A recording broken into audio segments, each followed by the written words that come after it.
this morning, my friends, Moses called the place Massa of Meribah, which means trials and contention.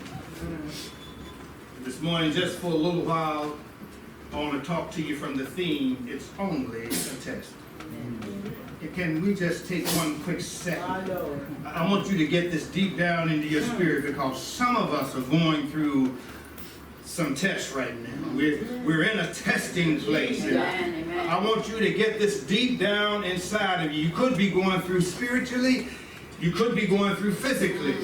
Amen. You could have something going on in your house. I want you to know that it's simply only a test. My Lord. Because our Lord and Savior Jesus Christ, He's got everything. He's got it under control. If you just learn how to trust Him. This morning, my friends, when we examine the text, if we examine the historicity, if you will, of the Israelites as they moved this far in the 17th chapter, you will find that as they went through from the time that God delivered them out of Egypt all the way up to now, they've always had a complaint on their lips.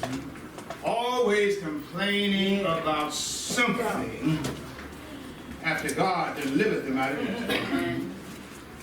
Let me refresh your memory. Back in the 15th chapter of Exodus, 15th and 22, in fact, the Bible said that 3 days after they left out of Egypt, and they went to a place called Marah, which means bitter water. And it was there for 3 days they didn't have any water.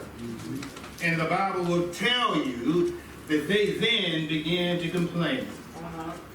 Moses prayed to the Lord, and the Lord led him to a tree. And if you study the text, He put the tree in the water, and He turned bitter water sweet.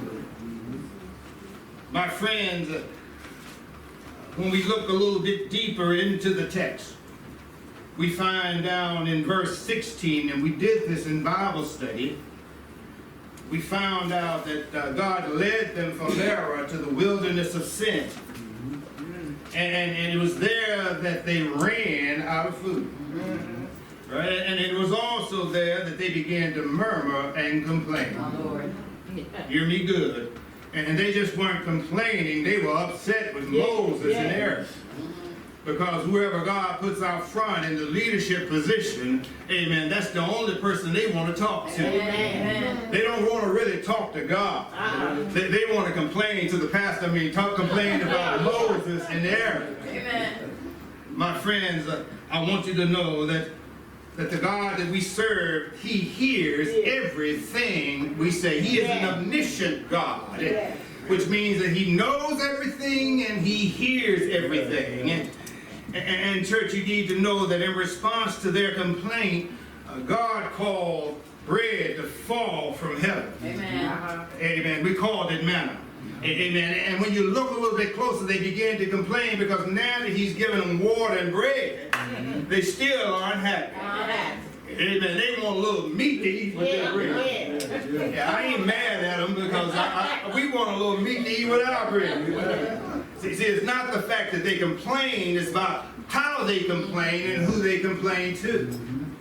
So God, knowing what was on their heart, and He knew their needs even before they opened their mouths. You need to know that He caused the quail to fly low to the ground, and it covered the entire area. That not only did they have bread to eat, they had pheasant on the glass.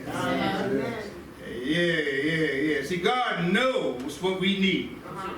Moses told the Israelites that it was God who heard their cry and brought them out of Egypt, not me. He said it was God who heard your cry for food and delivered to you bread and meat. He said it was not me. So in the future, if you have any concerns, look, don't bring them to me, but take them directly to the Lord in prayer. Church, Moses wanted the Israelites to stop complaining to him and start leaning and depending on God and ask Him for whatever they need, because He is Jehovah Jireh. And He is our what? Great provider. Oh, somebody ought to say amen this morning. My friends, when we now come to this 17th chapter, we see God taking the Israelites through a test. Everybody turn to your neighbor and say, it's only a test. It's only a test.